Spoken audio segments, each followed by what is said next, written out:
رباه عفوك إني من نور مدت يداي. أحب الناس إلى الله أنفعهم للناس.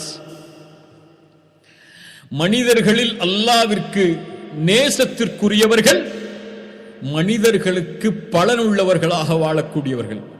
முஸ்லிம்களுக்கு மட்டுமல்ல, லா இலாஹ இல்லல்லாஹ்வை ஏற்றுக்கொண்டவர்களுக்கு மட்டுமல்ல, உங்கள் மதத்தை சார்ந்தவர்களுக்கு மட்டுமல்ல, ஒட்டுமொத்த மனித இனத்திற்கும் பலனுள்ளவனாக யார் வாழ்வானோ இவன்தான் அல்லாஹ்விடத்திலே விருப்பத்திற்குரியவன். அல்லாஹு அக்பர். அழகுள்ளவனின் தீனை கவனியுங்கள். வஹப்புல் அஅமாலி இலல்லாஹி அஸ்ஸ வஜல் சுரூருன் துத்கிலுஹு அலா முஸ்லிம். அல்லாஹ்விற்கு நீங்கள் செய்யக்கூடிய செயல்களில் விருப்பமான செயல் ஒரு சகோதரனின் முகத்தில் மகிழ்ச்சியை ஏற்படுத்துதல், ஒரு சகோதரனுக்கு மகிழ்ச்சியை கொடுத்தல்.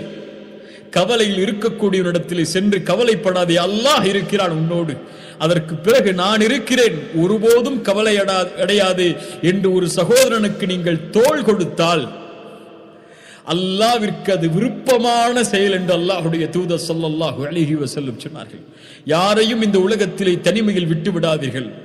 சிரமத்தில் ஒரு மனிதன் இருக்கிறான் என்றால் அவனுக்கு தோள் கொடுக்காதவன் அல்லாஹ்வை ஏற்றுக்கொண்ட முஸ்லிமாக இருப்பதற்கு தகுதியற்றவன்.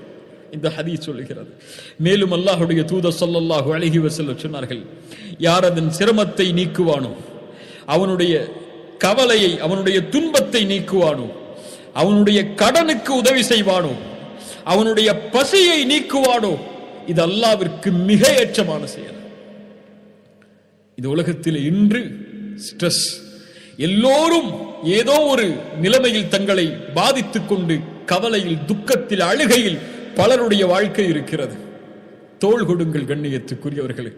மதத்தை பார்த்து அல்ல, மொழியை பார்த்து அல்ல, மனிதன் என்ற அடிப்படையில் எல்லோருக்கும் தோள் கொடுங்கள்.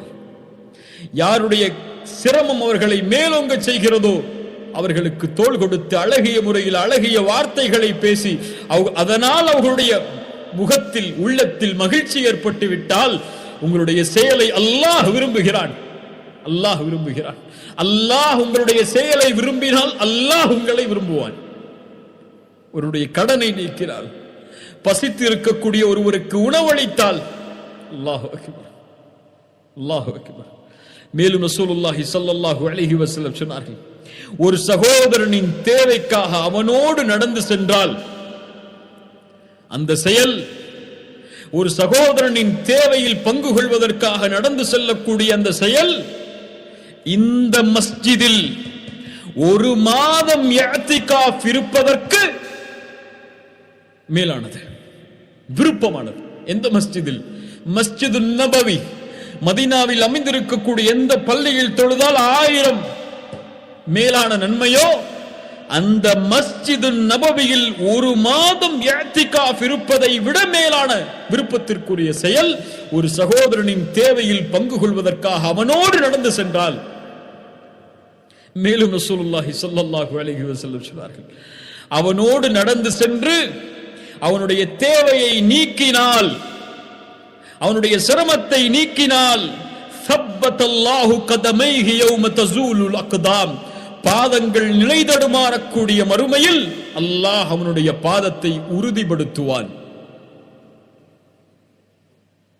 2 வார்த்தை, எப்படி இருக்கிறாய், என்ன கவலை உனக்கு, என்ன செய்ய வேண்டும், நான் என்னால் முடிந்ததை செய்கிறேன், நான் இருக்கிறேன், ஒருபோதும் கவலை அடையாதே, அல்லாஹ் உனக்கு உதவி செய்வான் என்ற நம்பிக்கையின் வார்த்தைகளை பேசுவதற்கு கூட இன்று பலருக்கு முடியவில்லை.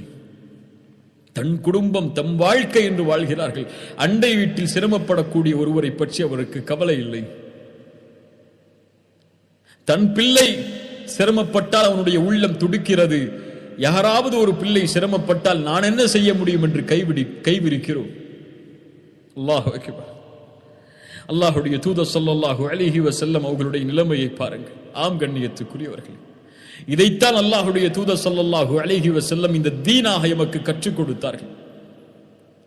இன்னல்லாஹ ஜமீலுன் யுஹிப்புல் ஜமால், பெருமை என்பது பத்ருல் ஹக், சத்தியத்தை மறுப்பதும் பிறரை தாழ்வாக பார்ப்பதும் என்றார்கள்.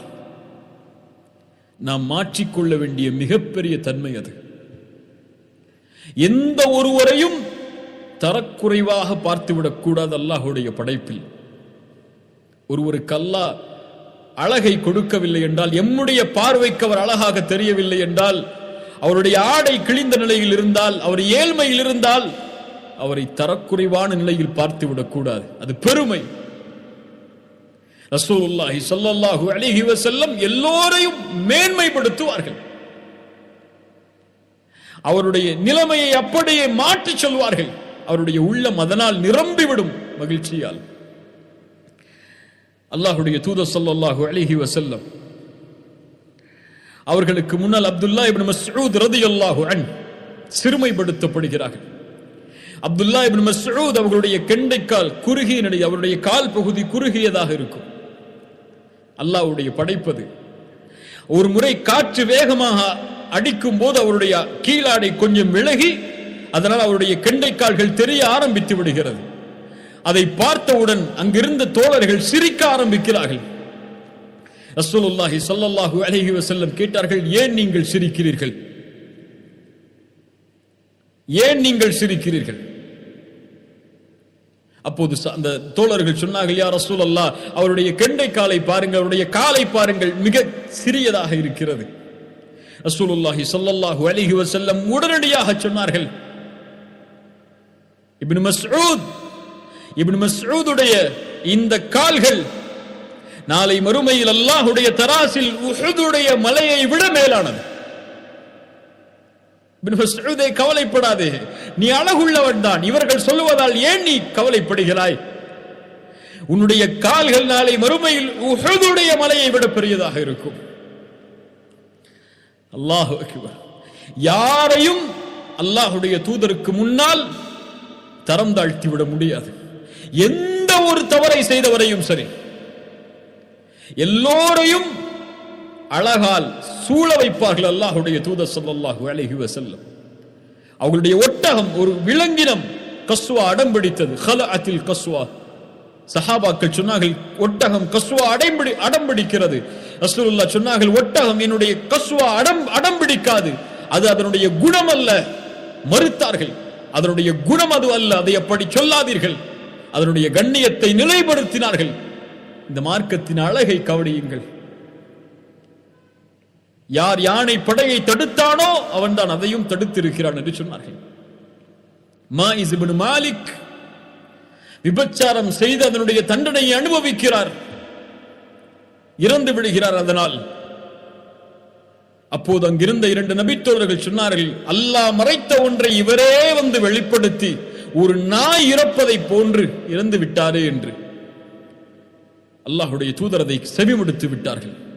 ஒருவருடைய மானம் கீழே விழுவதை அல்லாஹ்வுடைய தூதர் செவிமடுத்து விட்டார்கள். உடனடியாக அங்கிருந்து சென்றார்கள் அல்லாஹ்வுடைய தூதரும் நபித்தோழர்களும். அப்போது அங்கே ஓரத்திலே பார்த்தார், ஒரு கழுதை அழுகி மக்கி போய் கிடந்தது. ரசூலுல்லாஹி ஸல்லல்லாஹு அலைஹி வஸல்லம் கேட்டார்கள், இப்படி பேசியவர்கள் யார் என்று. அவர்கள் இருவரும் அழைத்து வரப்பட்டார்கள். நீங்கள் இறங்கி அந்த கழுதை இறந்து அழுகி கிடக்கக்கூடிய அந்த கழுதையை சாப்பிடுங்கள் என்று அல்லாஹ்வுடைய தூதர் சொன்னார்கள். யா ரசூலல்லாஹ், அதை எப்படி சாப்பிடுவது என்று அந்த நபித்தோழர்கள் கேட்கும்போது அல்லாஹ்வுடைய தூதர் சொன்னார்கள், உங்களுடைய சகோதரனின் மானத்தை பற்றி நீங்கள் பேசியதை விட இதை சாப்பிடுவது மேலானது என்று. சுப்ஹானல்லாஹ். ரசூலுல்லாஹி ஸல்லல்லாஹு அலைஹி வஸல்லம் அதனால் தான் சொல்லுவார்கள், மன் ரத்த அன் இர்தி அஹீஹி ரத்தல்லாஹு அன் வஜ்ஹிஹி அன்னார யௌமல் கியாமஹ். இந்த ஹதீஸை செயல்படுத்துவோம் இன்ஷா அல்லாஹ். யார் தன் சகோதரனின் குறை பேசும்போது அதை தடுத்து விடுவானோ, திருப்பி விடுவானோ, நாளை மறுமையில் அல்லாஹ் அவனுடைய முகத்தை நரகத்தில் இருந்து திருப்பி விடுவான். ஒருவருடைய மானம் பற்றி பேசப்படும் போது யார் அதை திருப்பி விடுவாரோ, ஒன்று அதை பேசக்கூடாது, இந்த ஹதீஸ் சொல்லுவது. இன்னொன்று, அந்த பேசக்கூடிய சபையில் அமரக்கூடாது. மூன்றாவது, பேசப்பட்டால்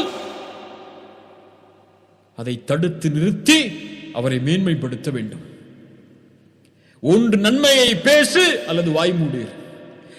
யாரை பற்றியும் யாருடைய மானத்தை பற்றி பேசுவதையும் இந்த தீன் அழகாக்கவில்லை, அதை அசிங்கமாக ஆக்குகிறது. ரசூலுல்லாஹி ஸல்லல்லாஹு அலைஹி வஸல்லம் அதை தடுத்தார்கள். யாரை சிறுமைப்படுத்தும் போதும் அல்லாஹ்வுடைய தூதர் அதை அனுமதிக்காமல் அவரை மேன்மைப்படுத்தினார்கள். மனிதர்கள் எல்லோரும் உயர்வானவர்கள், யாரையும் தரம் தாழ்த்தி விடாதீர்கள், அது நம்முடைய பண்பு அல்ல என்று அல்லாஹ்வுடைய தூதர் ஸல்லல்லாஹு அலைஹி வஸல்லம் அவர்கள் தடுத்தார்கள். ஒரு மனிதர் அல்லாஹ்வுடைய தூதர் ஸல்லல்லாஹு அலைஹி வஸல்லம் அவருடைய காலத்தில் அல்லாஹ்வுடைய தூதரை சிரிக்க வைக்கக்கூடியவர், அப்துல்லா என்ற பெயருடையவர். அவர் மது குடிக்கிறார், மதுவுடைய தண்டனை கிடைக்கிறது. நபித்தோழர்கள் சொன்னார்கள், இவர் மீது அல்லாஹ்வுடைய சாபம் உண்டாகட்டும், எத்தனை முறை அடித்தாலும் இதையே மீண்டும் மீண்டும் செய்கிறாரே என்று. ரசூலுல்லாஹி ஸல்லல்லாஹு அலைஹி வஸல்லம் சொன்னார்கள், அவரை நீங்கள் சபிக்காதீர்கள், நான் அறிகிறேன் அவர் அல்லாஹுவையும் அல்லாஹ்வுடைய ரசூலையும் நேசிப்பார் என்று, நேசிக்கிறார் என்று. ஒருடைய மானம் கீழே விழும்போது அல்லாஹ்வுடைய தூதர் அதை மேலோங்கி நிறுத்தினார்கள். அல்லாஹு அக்பர். என்ன அழகுடைய தீனை அல்லாஹ்வுடைய தூதர் ஸல்லல்லாஹு அலைஹி வஸல்லம் எமக்கு கற்றுத் தந்தார்கள் என்று பாருங்கள். இந்த தீனில் தன்னோடு வாழக்கூடிய எந்த ஒரு படைப்பையும் தரம் தாழ்த்தி பார்ப்பதற்கு அனுமதி கிடையாது. எல்லோரையும் சம நிலையில் பார்த்து எல்லோரின் மீதும் நல்லெண்ணம் கொண்டு வாழ்வதுதான் அல்லாஹ்வுடைய தீன் எமக்கு கற்றுக் கொடுத்த அழகு. ஒரு ஹதீஸை நீங்கள் தெரிந்திருப்பீர்கள். அந்த அழகுள்ள செயலின் அந்த மனிதரை பாருங்கள். அல்லாஹ்வுடைய தூதர் 3 முறை சொர்க்கத்துடைய ஒரு மனிதர் வருகிறார் என்று சொன்னார்கள். அப்துல்லா இப்னு அம்ர் இப்னு ஆஸ் அவரை பின்தொடர்ந்து சென்றார்கள். 3 நாட்கள் அவரோடு தங்கினார்கள். எந்த பெரிய ஒரு வணக்க வழிபாட்டையும் அவரிடத்திலே பார்க்கவில்லை. 3வது நாள் கேட்டார்கள், தோழரே, அல்லாஹ்வுடைய தூதர் உங்களை 3 நாட்கள் சொர்க்கவாதி என்று சொன்னார்கள், என்ன செயலை செய்கிறீர்கள்? பெரிய ஒரு வணக்க வழிபாட்டை இரவிலும் பகலிலும் நான் பார்க்கவில்லையே என்று. அந்த மனிதர் சொன்னார், நான் அறிந்தது, என்னுடைய செயல்பாடுகளில் எந்த ஒரு மனிதரை பற்றிய தவறான எண்ணமும் என்னுடைய உள்ளத்தில் கிடையாது. எந்த ஒரு மனிதரை பற்றிய தவறான எண்ணமும் கிடையாது. யாரின் மீதும் நான் பொறாமை கொள்வதில்லை. அல்லாஹ் கொடுத்தது அவர்களுக்கு என்று வாழ்கிறேன். அல்லாஹ் அக்பர். எத்துணை வஞ்சகங்களை உள்ளத்தில் சுமந்திருக்கிறோம்.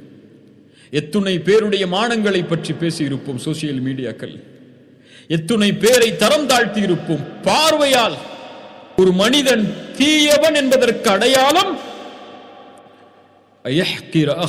முஸ்லிம், ஒரு முஸ்லிமை தரம் தாழ்த்தி பார்ப்பது.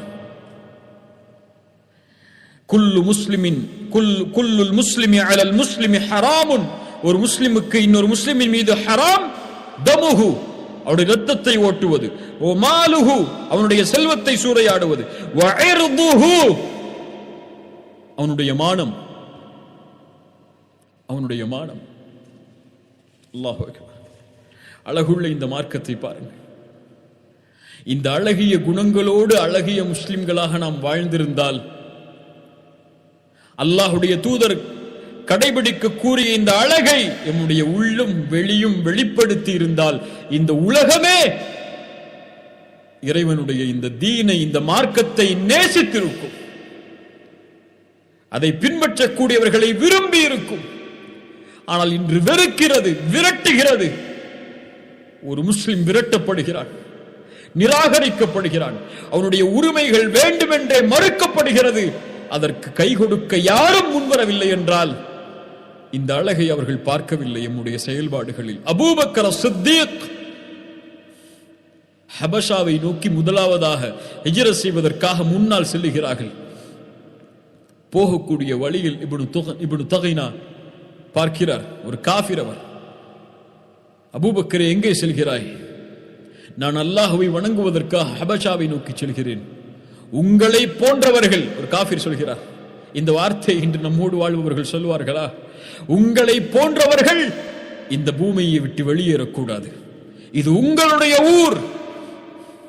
நீங்கள் ஏழைகளை அரவணைத்து வாழ்பவர்கள், நோயாளிகளை நலம் விசாரிப்பவர்கள், வறியவர்களுக்கு உதவி செய்பவர்கள், உங்களை போன்றவர்கள் இங்குதான் வணங்க வேண்டும், இங்குதான் வாழ வேண்டும். இது உங்களுடைய ஊர்.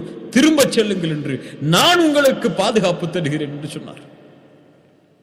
அந்த அழகை பார்த்தவர்கள் அவர்கள், அந்த குணத்தை பார்த்தவர்கள் அவர்கள். இதை நம்முடைய செயல்பாடுகளில் நாம் வெளிப்படுத்தினால் அழைப்பு பணி என்பது வாயில் அல்ல. அதை எத்தனை முறை கூறினாலும் அது அவர்களுடைய உள்ளத்திலே சென்றடையாது. இந்த தீனுடைய அழகை நாம் வெளிப்படுத்தாது.